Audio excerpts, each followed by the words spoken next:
हे सगळं खोटं आहे. खोटं बोलताय ती मुलगी. अहो त्या व्हिडिओमध्ये ती मुलगी राघव भाऊजींचं नाव स्पष्टपणे घेते आणि कोणती मुलगी स्वतःची अशी बदनामी करून घेईल? सुलक्षणा, सुलक्षणा, आनंदी धर धर धर. सावकाश बस सावकाश. बसव बसव तिला बसव. काय होतंय आई? पाणी आणते थांबा. साखर आणि पाणी घेऊन ये लवकर. सुलक्षणा काकू काय होतंय आण तुम्हाला? लवकर. काकू हे हा, घे, घे, साखर घे. घ्या. आई अहो काही झालं नाही, गैरसमज झालाय काहीतरी, आपला विश्वास आहे ना त्यांच्यावर. राघव आई तुम्ही शांत व्हा बरं, काही होणार नाही. राघव मी बोलते, मी बघते. बाबा हो हो हो मी बघतो. शांत व्हा, काहीच नाही झालं. मी आलेच.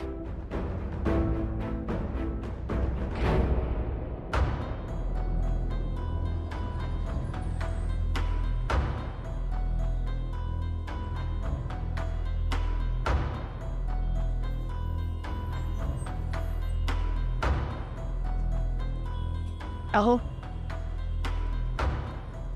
आनंदी,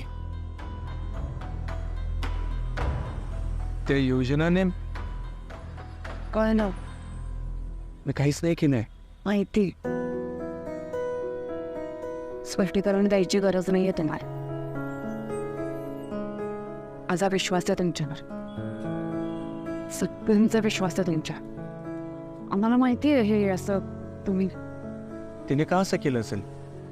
चांगली मुलगी आहे ती, हुशार मुलगी, उत्तम काम करते. का ते लोकांना माझ्याबद्दल खोटं सांगते? नक्कीच यामागे काहीतरी कारण असणार आहे, मला ते शोधावं लागणार आहे. ती हो, कारण तर तुम्ही शोधायला हवाच. आणि या सगळ्यात आम्ही आहोत तुमच्यासमोर. आमचा पूर्ण विश्वास आहे तुमच्यावर.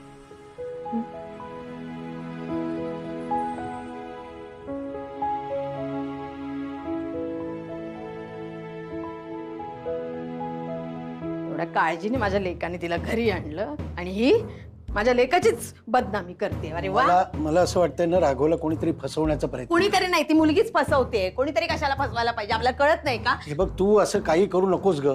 काय करू नको? मी ती बदनाम करते आणि मी काय करू नको? मला तिला फोन करायचा आणि तिला जाब विचारायचा आहे. तू असं काही करणार नाहीयेस. या वेळेला तू फोन लावणार नाहीयेस. आपण राघवशी बोलणार आहोत आधी. तुम्ही गप्प बसा हो.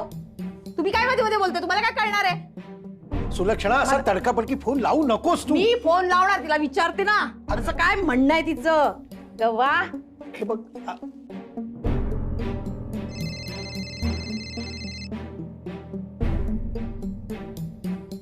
हॅलो, काय? हा, मी बोलतेय सुलक्षणा कर्णिक. अगं त्या दिवशी आली, मारे पोटभर जेवून गेलीस, गप्पा हाणून गेलीस आणि तुला काय कोणी अधिकार दिला ग माझ्या पोराची बदनामी करायचा? कोणी अधिकार दिला तुला? तुला माहितीये का तो कसा आहे? एका शब्दाने कधी कोणाला त्यांनी दुखावलं नाही. अगं एका कुठल्या बाईकडे नजर वर करून त्यांनी बघितलं नाही, तू सरळ त्याच्यावर आरोप करतेस. काय किती पैसे पाहिजे तुला? हा, हे सगळं पैशासाठी चाललंय ना? हा, मला कळत नाही तुला वाटतंय? कोण आहे तुझ्या पाठीमागे? हा, बोलवी तर धनी कोण आहे तुझा? तुला अरे काय करतेस हे? बोलते तिला. कशासाठी? तुला माहितीये तू किती मोठी चूक करायला चालली आहेस तू? नाही तिला फोन करायचा, कोणी तिच्याशी संपर्क करायचा प्रयत्न करायचा नाही. अगं तुला काय वाटतं, हे तू आता जे काय बोलली आहेस ना, ते तिने रेकॉर्ड केलेलं असणार आहे आणि ती कोर्टामध्ये वापरू शकते. ती सांगू शकते की ह्यांच्या आईने मला फोन करून धमकी दिली. तुम्हाला काय वाटलं की आज तिने व्हिडिओ दाखवला आणि उद्या हे प्रकरण शांत होणार आहे? एक लक्षात घे आई, ह्या मागे ती एकटीच आहे का तिच्या मागे अजून कोण आहे हे माहित नाही. ते जेव्हा कळेल तेव्हा कळेल. पण आता ह्या परिस्थितीमध्ये सगळ्यांनी शांत राहायचंय. उगाच रागाच्या भरात चिडून काहीतरी करून बसाल असं करू नका. मला विचारल्याशिवाय कुठलीच हालचाल करायची नाहीये कोणी. मी सांगेन तसंच वागायचंय. कोणीही तिच्याशी संपर्क करण्याचा प्रयत्न करायचा नाही.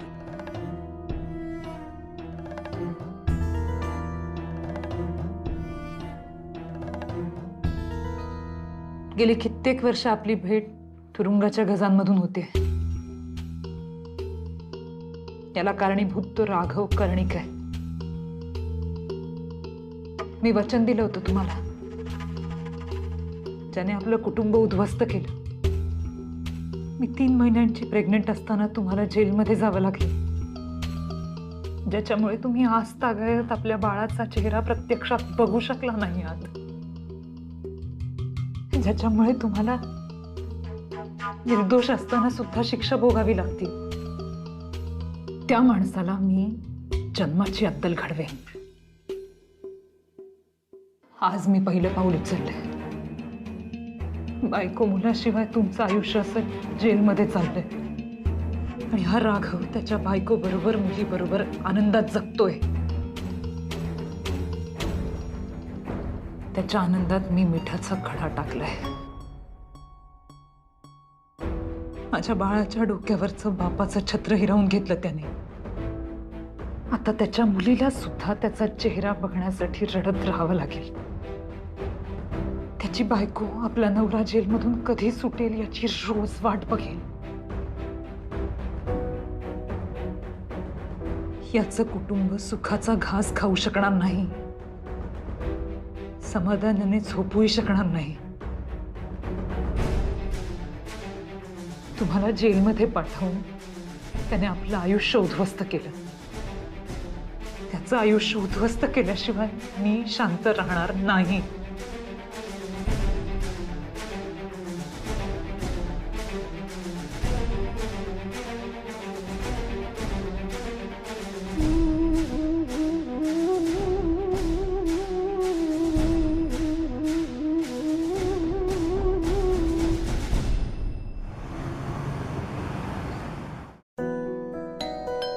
मालती, हे दार उघड बघ जरा, कोण आलंय ते. बघते बघते. हा वा, तुम्ही इथेच बसलायत आणि दार उघडायला मी. काय हिशोब करतोय मी.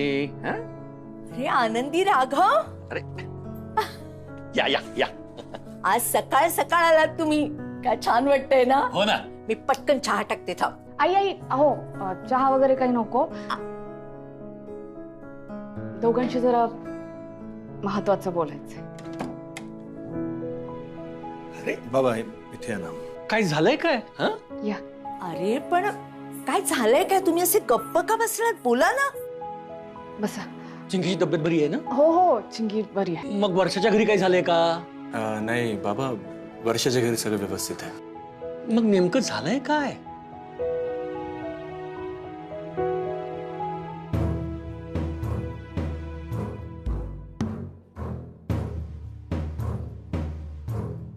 माझ्यावर झालेल्या अन्यायाला वाचक फोडायलाच हवे.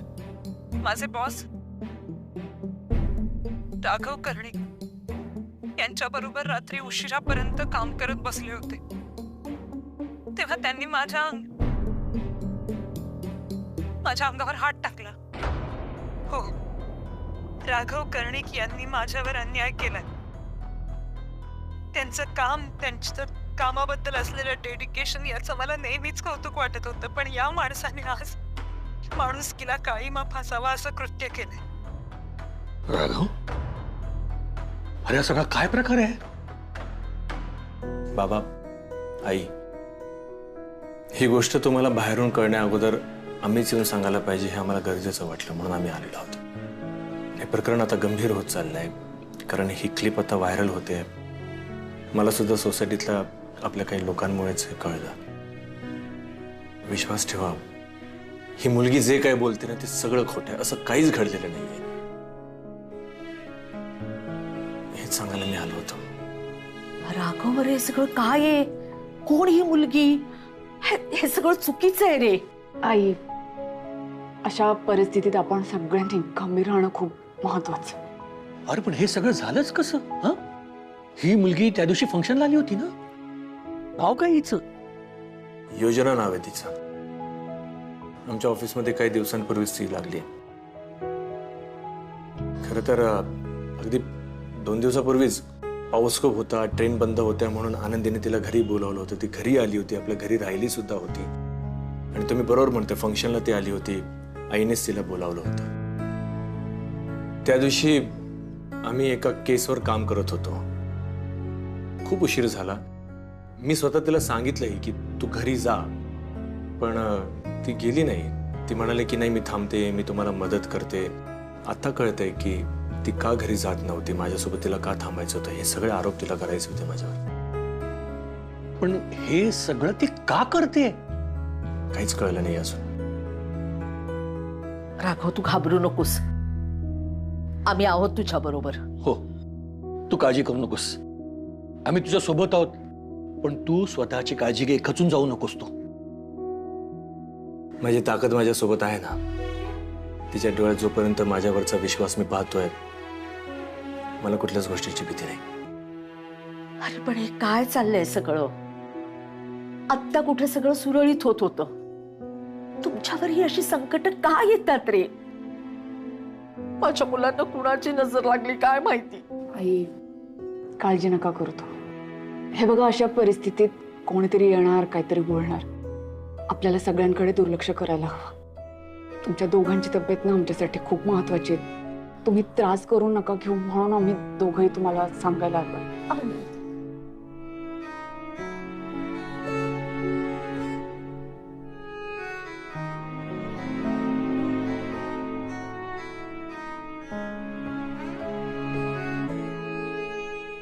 बाई बाई बाई बाई, किती साधा भोळा दिसतो, समजूतदार दिसतो. दुसऱ्यांसमोर नेहमी तत्वज्ञान पाजळत असतो. पण काय झालं? नाहीतर काय. आई तुला आठवतं ना लग्नात केवढं बोलला होता तो? आता आपण काय सांगायचं? नवीन सुनेचा भाऊ असा. हो, एक तर हिचं पहिलं लग्न झालं ते लपवण्याचा प्रश्न, आता हिच्या भावाने असा पराक्रम करून ठेवलाय. आई मला ना आधीपासूनच वाटलं होतं त्याची नजर खूप वाईट आहे म्हणून.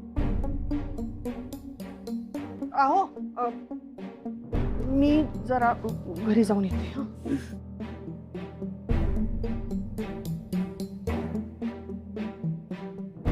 ताई आई मी जरा घरी जाऊन येते. हा अगं इबो, ओय हा कुठे चाललीस? तुझ्या भावाने तोंड दाखवायला जागा ठेवली नाही आणि तुला घराबाहेर जायचंय? ताई आता आनंदी दादा घरच्या सगळ्यांना माझी गरज असेल मी जाऊन येते. आता जर घराबाहेर पाय ठेवलास ना तर परत यायचं नाही. ताई काय बोलतेस तू? तिने अशा घराशी संबंध का ठेवायचा? कुठेही जायचं नाहीये. कारण की ते तिचं घर आहे, ती तिची माणसं आहे. आणि जे काय घडलं ते अजून आपल्याला सगळं माहित नाहीये ना. आता अजून काय माहिती करून घ्यायची? त्या मुलीने तिच्या व्हिडिओमध्ये सगळं सांगितलंय. तुझा भाऊ तिच्याशी जे काय वागलाय ना ते सगळं सांगितलंय. हात टाकलाय तुझ्या भावाने त्या बिचाऱ्या मुलीवर. नाही ताई, आई माझा भाऊ असा नाहीये. मग काय ती मुलगी खोटं बोलते? हे बघ, खरं काय आणि खोटं काय आहे ते नंतर कळेल ना. काय घडलंय त्यावर कारवाई होईल, पण तुम्ही उगाच कुठल्याही निष्कर्षावरती पोचू नका आत्ताच. मी काय म्हणतो, तुम्ही समजून घ्या ना प्लीज. काय समजून घ्या? हिचं पहिलं लग्न झालं ते समजून घ्या. हिचा भाऊ असा वागला ते समजून घ्या.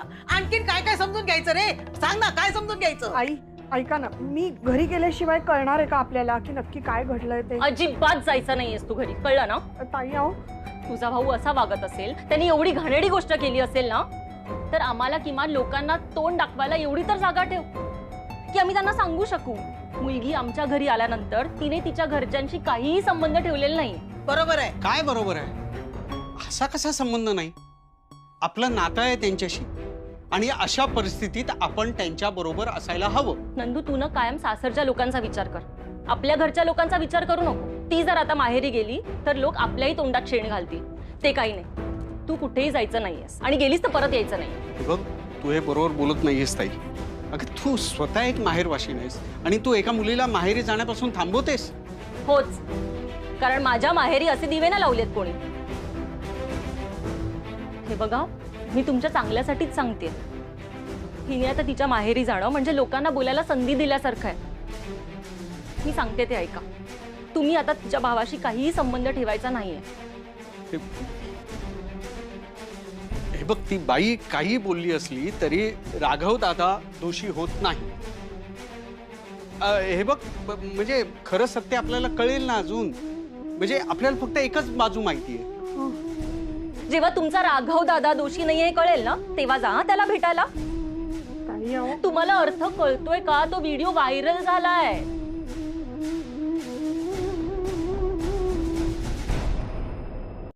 राघव भाऊजींनी काय ठरवलंय ते यापुढे काय करणार आहेत?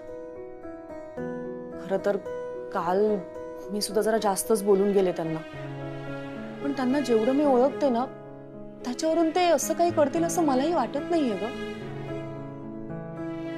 पण तू सांग ना, मी तुला काय मदत करू? तुला वकिलांशी बोलायचंय का? अहो, हे स्वतः वकील आहेत, दुसऱ्या वकिलांशी काय बोलणार? हो ते पण आहे. मग आता आपण काय करू शकतो? आम्हालाही खरं तर काही कळत नाही काय करायचं ते. आमचेही प्रयत्न चालूच आहे. हे असं अचानक अनपेक्षित संकट आलंय ना, पण आम्ही बघू काय करायचं ते. ती योजना असं का करतीये आम्हाला सुद्धा कळत नाही. सीमा, तू काय करतेस ग इथे? अहो मी आनंदीशी जरा बोलत होते. चल, तुला किती वेळा सांगायचं ग की पोरीला एकटं सोडून जायचं नाही म्हणून? आई अहो मी फक्त 5 मिनिटासाठीच आले होते. चल, ताबडतोब चल माझ्याबरोबर. हा आनंदी मी येते. हा माघारी येते. आई अहो काय झालंय तुम्हाला? अगं तुला काय अक्कल बिक्कल की नाही? त्या राघवनी एवढं मोठं प्रकरण करून ठेवलंय, तुझं काय आहे? हे बघ, तुझी आणि आनंदीची मैत्री वगैरे सगळं ठीक आहे, पण आता यापुढे ही मैत्री चालणार नाही. अगं तू माझी सून आहेस, मला त्याचा विचार करावाच लागतो. चल बरं, चल. आता त्रास व्हायला लागला माझ्या राघवचा यांना. ह्याच्या गरजेला जेव्हा धावून जायचा माझा लेक, तेव्हा कौतुक असायचं. बहिणीची केस लढला, कोर्टात जिंकला, तेव्हा मारे कौतुक केलं त्याचं. आणि आता ती कोणती परकी पोरगी जिची ओळख ना पाळख, ती बोलते काहीतरी, त्याच्यावर विश्वास ठेवताय ती लोक. आणि लहानपणापासून माझ्या लेकाला ओळखताना रे तुम्ही. लहान असल्यापासून ओळखताना तुम्ही. त्याची बदनामी करतात, त्याच्याबद्दल काय काय बोलतायत. याला तुम्हाला वाटतं की नाही रे? काय माझ्या सोन्यासारख्या पोराबद्दल काहीतरी बोलत राहतात. शांत व्हा बरं. दरवाजे बंद करावे लागणार आपल्याला. आता दरवाजे उघडे ठेवून बोलण्याची मुभा पण नाही, जगण्याची मुभा नाही, काही नाही. झालं आता सगळं संपलं. पोराबद्दल काहीतरी बोलत राहतात ती लोक. काय केलं माझ्या लेकाने?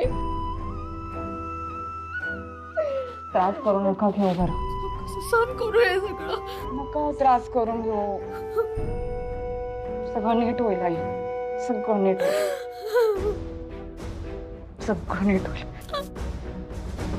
राघव कर्णिक यांच्या बरोबर रात्री उशिरापर्यंत काम करत बसले होते, तेव्हा त्यांनी माझ्या अंगावर हात टाकला, माझ्यावर जबरदस्ती केली. नाही यार, मला नाही वाटत राघव असं काय करणार. हो रे, पण आजकाल काय कोणाचा भरोसा नाही. अरे पण ती स्वतःहून थांबली होती ना, ती बोलली होती ना मी थांबते म्हणून. हो, पण ती मदत करण्याच्या भावनेनेच थांबली होती ना कामासाठी. आणि बरोबर राघवने तिथं संधी साधली. आणि कोण नाही म्हणल्यानंतर दोघांना रान मोकळं मिळालं. पण हा पण तो होता तिकडे. काय रे मनोहर? राघव साहेबांनीच मला लवकर पाठवलेलं. मी म्हणत होतो त्यांना मी थांबतो करून, पण तेच मला म्हणाले की तू निघ, आता काम संपायला आलंय, मी लॉक करून निघतो. मग मी निघालो तिथून. बघ काय बोलणार आता. पण त्या योजनेने तरी याविरुद्ध आवाज उठवला. बरोबर. प्ले कर पुढे.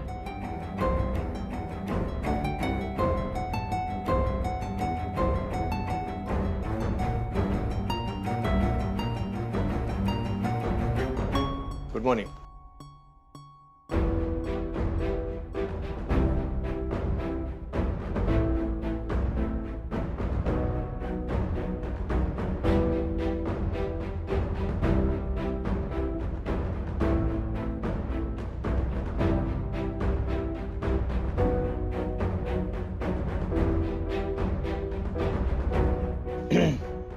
मनोहर,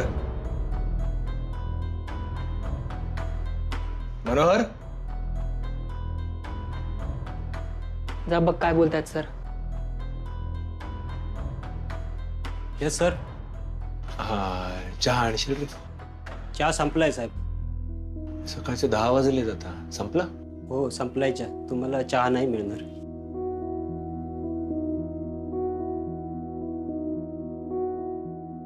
कमाल आहे, ज्यांनी चूक केली आहे तो बिंदासपणे ऑफिसला येतोय, आणि ज्या मुलीला बिचारीला त्रास झालाय ती घरात लपून बसली. काय जमाना आलाय.